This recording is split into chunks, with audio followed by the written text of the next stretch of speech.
তোমাকে ভালোবাসার সুখ আমি চাই আমার রোজ হোক, এভাবে তোমায় নিয়ে আমি তোমার হয়ে কেটে যা, শুধু সহজ রোজ কেটে যা।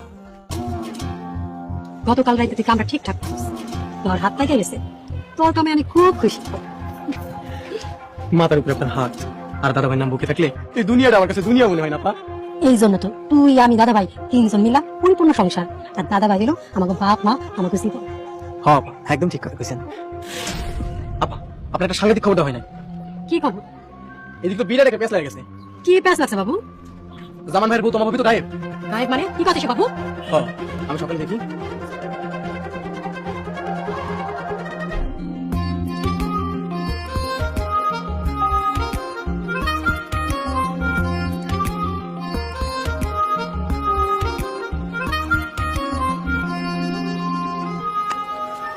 বাবা কেমন আছোস? কেমন আছোস? ভালো আছি, এই যে আইলাম। আরে তোমাদের লাইট আপনার আগে তোর লগে যোগাযোগের কত চেষ্টা করছি। ভাইটারের শেষ দেখা আমার কপালে আসিল না ভাই। থাক, দুঃখ করিস না, যা হওয়ার তা তো হয়েছে। তাই নাজু চাচার খালার বিয়েটা কিন্তু খুব একটা ভালো কাম হয়েছে। খালার কষ্টের জীবনের একলা জীবনে একটা সুন্দর ব্যবস্থা আছে। হ্যাঁ ভাই, আমি শুনে অনেক খুশি হয়েছি। আবার আমরা ভাই বোন বাপ মা সবাই মিলে সুখে সংসার করবো। তোর জামাই কই? না, ওর লাগে ঝামেলা হয়েছে। কি কস? কি ঝামেলা? পরে আমি তোমার বুঝাই কমু ভাই। ও যদি তোমার ফোন করে আমার কথা কয়, তুমি কইবা তুমি আমার কথা জানো না, আমি গ্রামে আসি নাই। কিন্তু আমি তোমার পরে সব বুঝাই কমু, আমি অনেক বিপদে আছি। আচ্ছা ঠিক আছে, তুই এটা কোনো চিন্তা করিস না, আমার কাছে সব খুইলা কইস।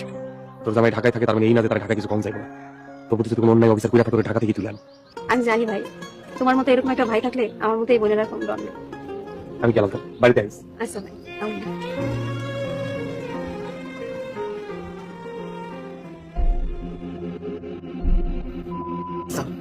ওরে কই একটা করো স্যার।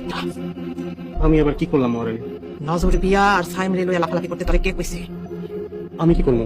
চেয়ারম্যান সাহেব তো আমার চেয়ারম্যানের খাউজানি আর মাইয়ারে লইয়া, কিন্তু আমি যে তোরে কইছি আমার নাতনি ঝিনুকের দিকে বিশেষ খেয়াল দিতে, মনে থাকে না?